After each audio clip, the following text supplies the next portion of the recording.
The true story of the life and crimes of mass murderer Christie is told in our film tonight, 10 Rillington Place. That follows next on TVS, the news from the studios of IDEM.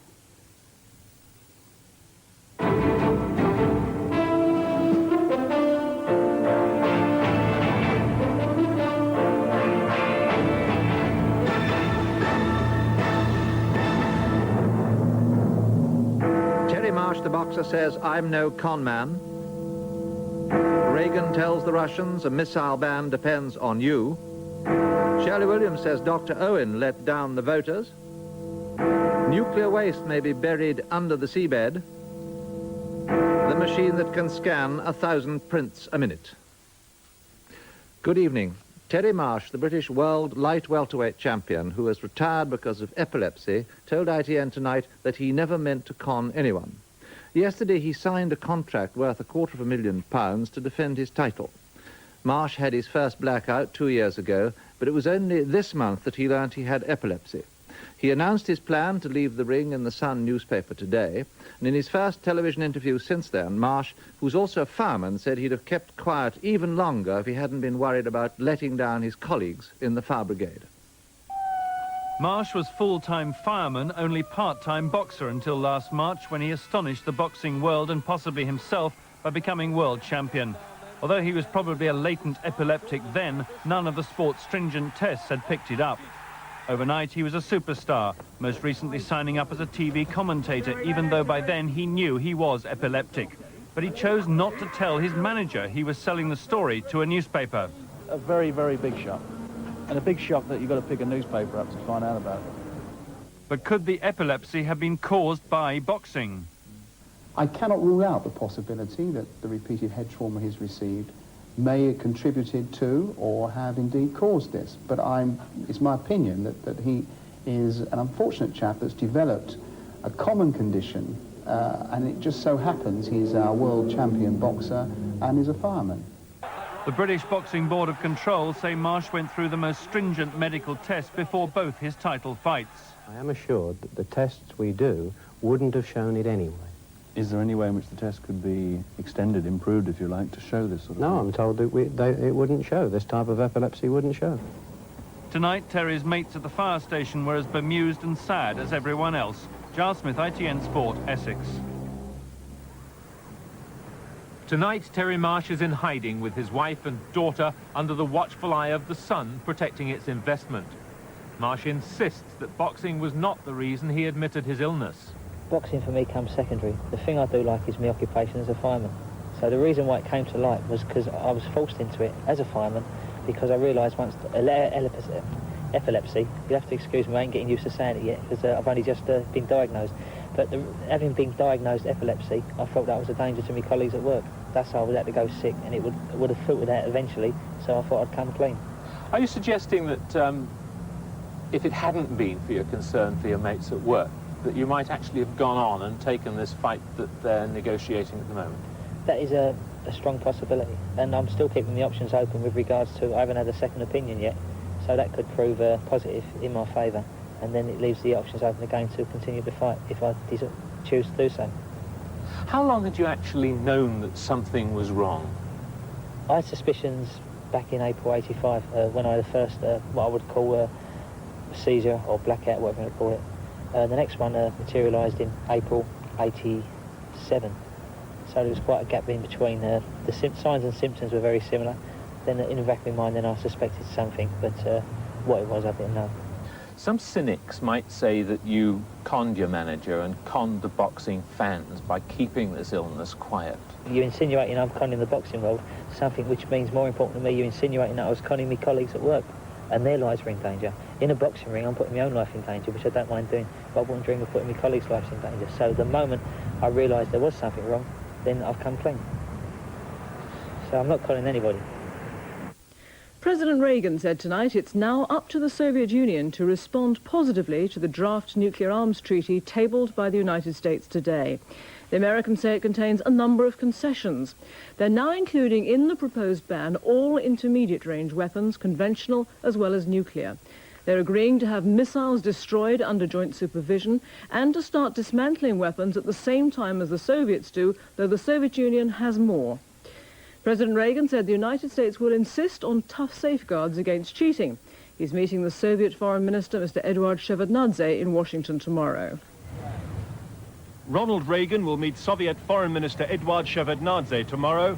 Today, he indicated America had made all the concessions it was prepared to on medium-range missiles. And with these new actions taken up by the U.S., it's now up to the Soviet Union to demonstrate whether or not it truly wants to conclude a treaty eliminating this class of U.S. and Soviet missiles.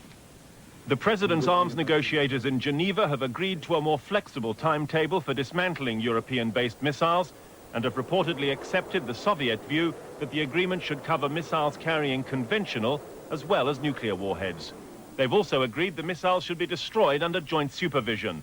Some Pentagon officials had wanted to fire them for use as decoys in Star Wars experiments. The President is said to have ordered these concessions over Pentagon objections, and today he was at pains to stress that America's draft treaty called for the most stringent verification procedures. When Mr. Shevardnadze goes to the White House tomorrow, he'll sign a treaty to reduce the risk of accidental nuclear war, and observers like former Secretary of State Henry Kissinger, who's currently in London, expect an arms deal will follow. I think that an arms agreement is almost certain, that both sides have come such a long distance that if it failed now over the issues that remain, it would mean that one side or the other, it would have to be the Soviets, has made a major political decision to reverse course. All the signs point to a summit here in November and a return meeting in Moscow next year. That would give Ronald Reagan the grand finale to his presidency he so badly wants. Tim Hewitt, News at 10, Washington. Here, the president of the Social Democrats, Mrs. Shirley Williams, used a speech at the Liberal conference to attack her former leader, Dr. Owen, and what she called his go-it-alone anti-merger faction. She said they'd let down millions of alliance voters who'd believed the SDP and the Liberals could work together. The actual word Liberal may not even appear above the new merged party next year, though David Steele wants it in there somewhere. But before that, Shirley Williams, heartened by an ovation before she spoke, was still in regretful mood about what the SDP had been through at its conference. It survived even the self-immolation of its own leader, David Owen. The go-it-alone Social Democrats let down the 7 million men and women who voted for the alliance at the general election. That warm reception was a clear sign of most Liberals' gut enthusiasm for merger on the right terms and their scornful anger at David Owen's ideas for a separate SDP. The moves of the separatists remind me of the fateful words of Captain Oates. I'm going outside now, and I may be some time. That favourite of the Liberal rank and file, Cyril Smith, arrived declaring his support for a merger, provided there are no deals about Dr. Owen's seat, for example. So his message to the Assembly? Get your nose down, get fighting, and fight to win. And fight the lot. Don't start doing deals with one or the other, because they're always counterproductive in the end. Which is what I've been telling the Liberals for years anyway. There are Liberal hardliners against merger. There are only 20 of them and many more press. We're at a fringe meeting tonight when the antis denounced the Liberal Party leadership. They are plotting political genocide. And I, for one, am not prepared to stand back and allow it to happen. One greater problem ahead, defence. C&D demonstrators greeted delegates. Their General Secretary actually joined the Liberals today. Party managers hope that nitpicking defence rows don't lie ahead with the SDP. The question of how many tomahawks can be balanced on the point of a trident has already taken up too much time. But behind that joke, there lies a clear warning from the Liberals to the SDP that they are not prepared to give the sort of detailed commitments on nuclear defence in advance of a merged party, which the SDP apparently wants.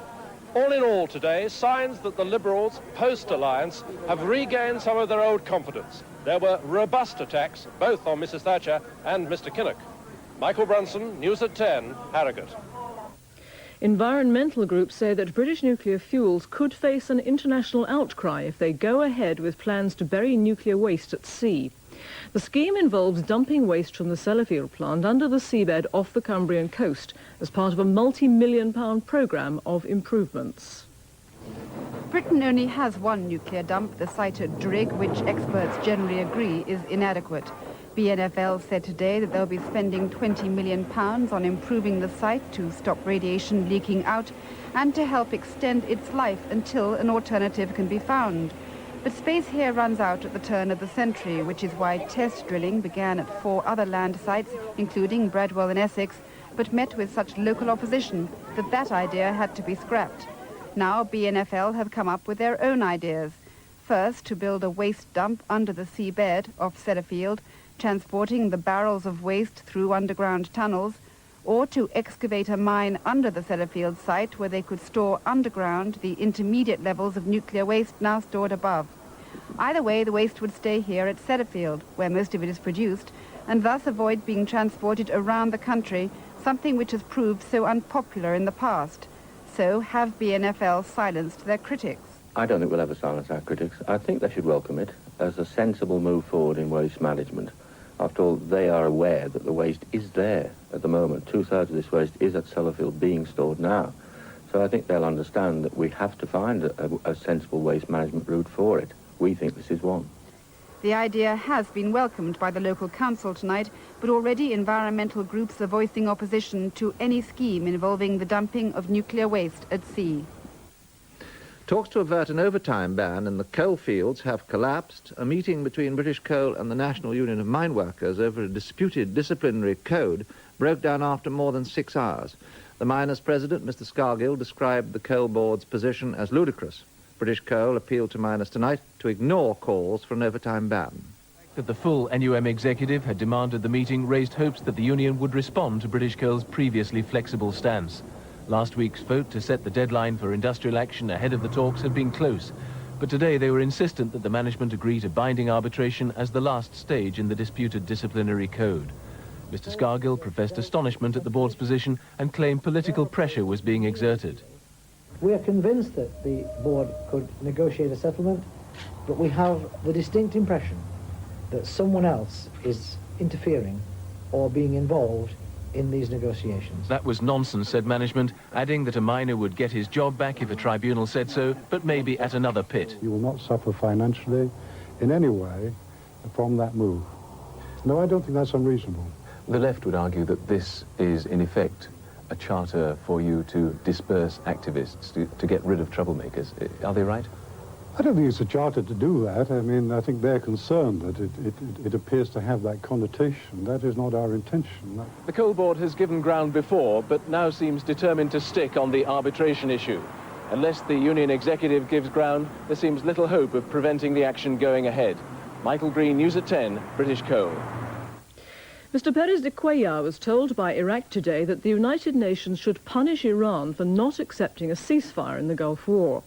Earlier he was told by Iran that Iraq had to be branded as the aggressor and its leaders put on trial. He reports back to the UN later this week. Tanker traffic through the Strait of Hormuz was said to be 60% up today as shippers took advantage of the lull in attacks during Mr. de Cuellar's peace mission. Belgium said today it's sending 2 minesweepers next week. They'll cooperate with and have the protection of the Royal Navy.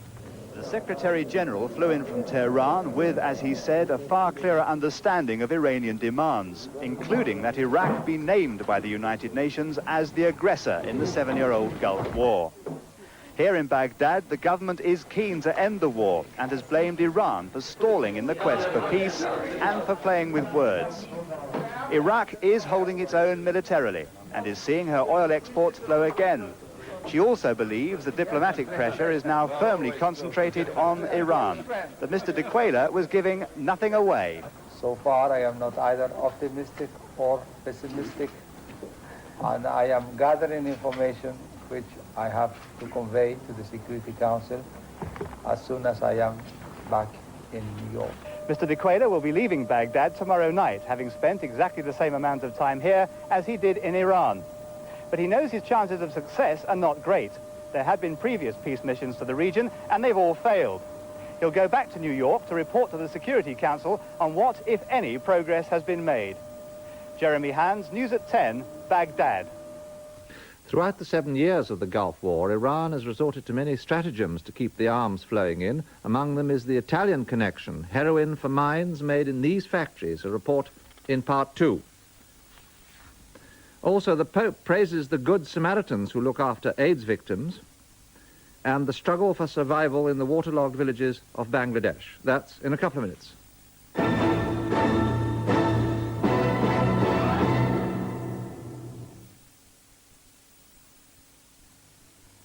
So, young Mustin, joining us on the top floor, eh? Nice to have a bit of cash to play with, I should imagine. Well, yes, I've just invested... Investment, Mustin, is a lot like golf. Imagine that this ball is your cash. And let's call that flag your dividend. Prices swing up and down. Got a strike while the iron is hot. See? Well, you don't get all these complications at the Alliance and Leicester. Just good rates of interest and branches everywhere. Looks like your investment's hit rock bottom, sir. Yes, humour, Mustin, is something you won't be needing on the top floor, thank you. You get a smarter investor at the Alliance and Leicester. The pace of business communication is accelerating day by day, placing ever-increasing demands on speed and accuracy. There's now a business form service from IDEM to help you keep pace by showing you how a superior self-copying paper will improve your business communications and your company's image. The IDEM Business Forms Service. Call 01 200 0200 or write for your free guide and make sure your company looks good on paper. IDEM, superior by nature. In Britain, property is one of the hottest investments you can make. Starting this week, the Daily Express is giving away £500,000 worth of homes, absolutely free. We're offering 5 hot property bonds worth £100,000 each to put towards your dream house. Collect the coupons, and who knows where you'll soon be living. The new-look Daily Express with £500,000 worth of hot property to be won. Have we got news for you? When making plans for your financial future, it's worth looking at each company very carefully. You need to be confident that the return on your investment won't just be, well, chicken feed. You should check that your investment company's investment record is all it's cracked up to be. And having waited years to benefit from your financial plans, you should feel that your patience will be rewarded. MGM Assurance, for your nest egg. Great lager. I'm telling you.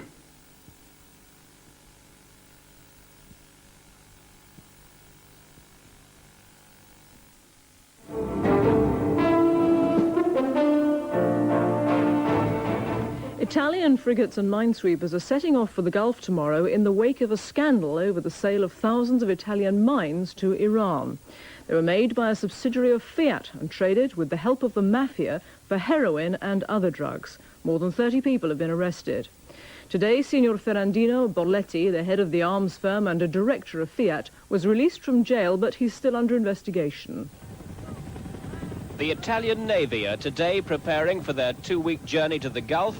Ahead of them, the prospect of seeking out mines which have been made in Italy and illegally delivered to Iran in a mafia exchange for millions of pounds worth of drugs.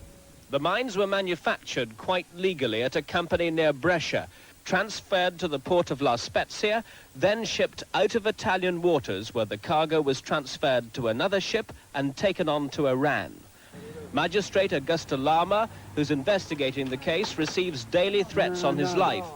Of the prosecutors who've touched on the arms for drugs scandal in the past, one has been murdered, another injured. His findings follow the seizure of a ship last weekend and the discovery of this cargo of heroin on board, together with documents which confirm that sea mines had been sold to Iran. Those mines were made here at a company called Valsella, which is 50% owned by the Fiat Corporation. The mines seen here in a Valsella catalogue were officially destined for other countries. At La Spezia, the port authorities were presented with forged foreign order forms, such as this one from Qatar, enabling the arms to leave Italian waters. verso paesi del Medio Oriente. Without doubt, between 1981 and 1984, Italian-made mines were delivered to the Persian Gulf. These included sea and land mines.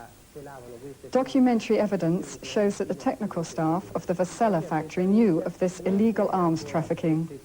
Mr. Lama visits this jail in La Spezia daily to question 30 people, some of them Valsella employees. Add to it all the imprisonment of Italian secret agent Aldo Inghessa, who'd allegedly been organizing the arms and drugs exchange. And the result, an embarrassed Italian parliament ignores public protests, makes an about-turn on foreign policy and joins the British and Americans in the Gulf. You've got a good section of Italian industry involved.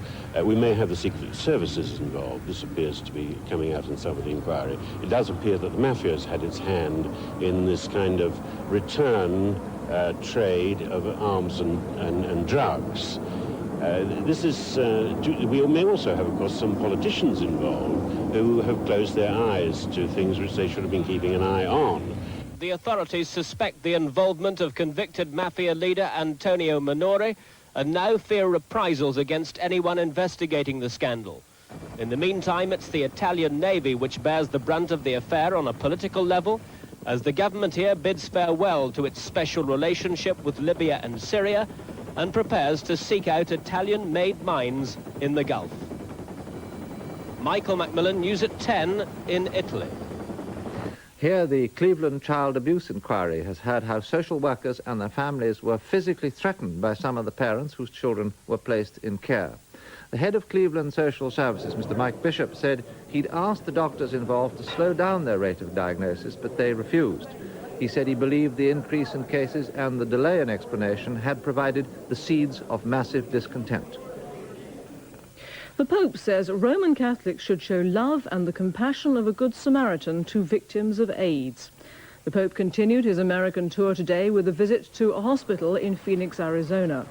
There he blessed 3 children, one of them a baby girl born 3 months premature. Later, he told doctors and health workers they face new challenges, one of them the spread of AIDS, which he called a crisis of immense proportions. 100 people have died in Bangladesh in the past week as a result of the floods, bringing the total to more than 700 since July, according to relief officials. The government faces the huge task of feeding and caring for the 250,000 people now made homeless.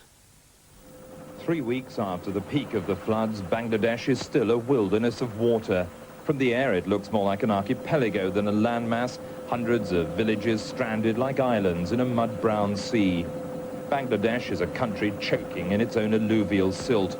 The great Brahmaputra River, bloated by rainwaters from the Himalayan foothills far to the north, has become a vast blur of water. And with little regional flood control, the problem's worsening every year.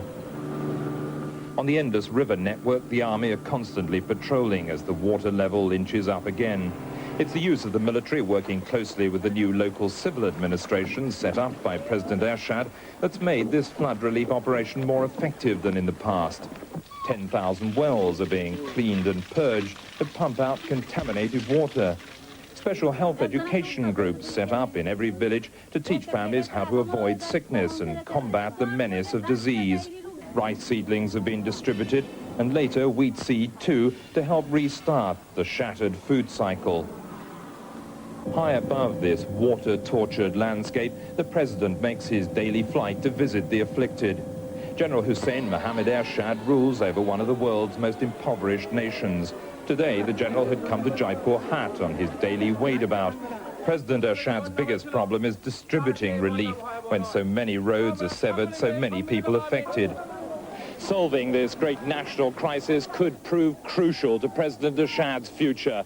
Failure to do so cost one previous president, Sheikh Mujib, not only his leadership, but his life.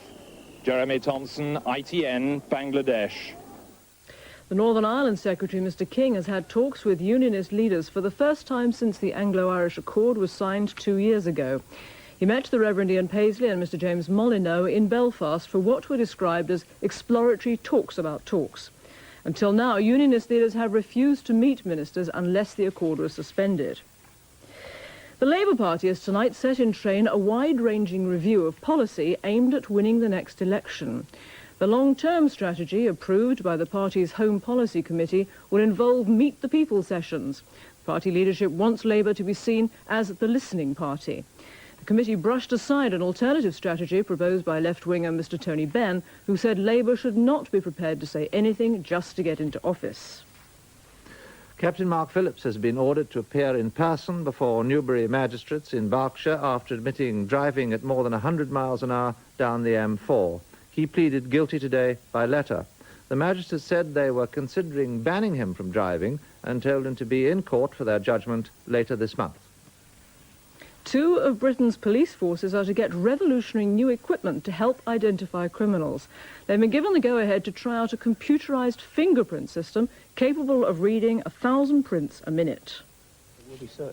Britain already leads the world in fingerprint techniques. Experts are renowned for being able to match one print in thousands. The only problem is the time it can take. Opening an international conference on police techniques today, the Home Secretary said computerized technology in this field would be a tremendous boost to crime detection. This is one system developed in conjunction with the Home Office. Fingerprints are recorded by a video camera before individual peculiarities are turned into a computerized code and stored away. Using tiny chips known as transputers, computerized files can be searched at the rate of up to 1,000 a minute. Well, if you've been to a police headquarters with the old system and been to the fingerprint section and seen them thumbing through hour after hour, endless series of prints, trying to find the right one, you can immediately understand the advantages of a system where you feed it in, you press some buttons, and immediately the characteristics are recorded and can be found again quickly. While time-saving is important, the police want to be sure computers are as accurate as the human eye before accepting them nationwide. Robin White, News at 10, Central London. A Belgian judge has refused bail to the 25 Liverpool fans facing manslaughter charges over the Hazel Stadium disaster. All of the men must remain in prison until their court appearance in a month's time. The Liverpool MP, Mr Eric Heffer, called the decision quite disgraceful. Britain's high street boom is continuing. Figures out today show August retail sales rose by 0.5% to a new record level. Industry's fuel and raw material costs are also up. The annual rate of increase is now 9.1%. But not all of these costs are being passed on. Factory gate prices rose 3.6% to August. The city welcomed the figures. And the brewery giant Whitbread is to buy the BEEFEATER gin firm James Burham in a deal worth nearly £175 million. Cricket. Nottinghamshire are the new Britannic Assurance County champions. The only threat was from Lancashire, who needed to score 300 at Chelmsford today to stay in with a chance. They could only manage 220. Ian Pont of Essex, 5 for 73 in their match against Lancashire. Roger Harper, 127 not out, and Duncan Wilde, 102 not out for Northamptonshire. But Graham Hick does it again, 140 not out, as Worcestershire fight back. Tony Wright, 161, his highest ever, and Bill Athey, an unbeaten 101 for Gloucester against Glamorgan. Soccer, one result tonight from the Barclays League. In Division 3, Port Vale 4, Southend 1, so Port Vale go top. The main news again. Terry Marsh, the British World Boxing Champion who's admitted he has epilepsy, says he never meant to con anyone with his surprise announcement. President Reagan has urged the Soviet Union to respond positively to his latest offer on nuclear weapons, and Shirley Williams has attacked the former SDP leader Dr. David Owen at the Liberal Party conference. Finally, the contents of an Edwardian chemist shop, untouched for 80 years, were auctioned in Somerset tonight. The shop was abandoned in 1909 in South Petherton, and the stock has lain undisturbed ever since. Today, the pills, potions, and herb medicines were sold for £13,000. Its new owner called it a unique time capsule. That's the news from us tonight. Good night.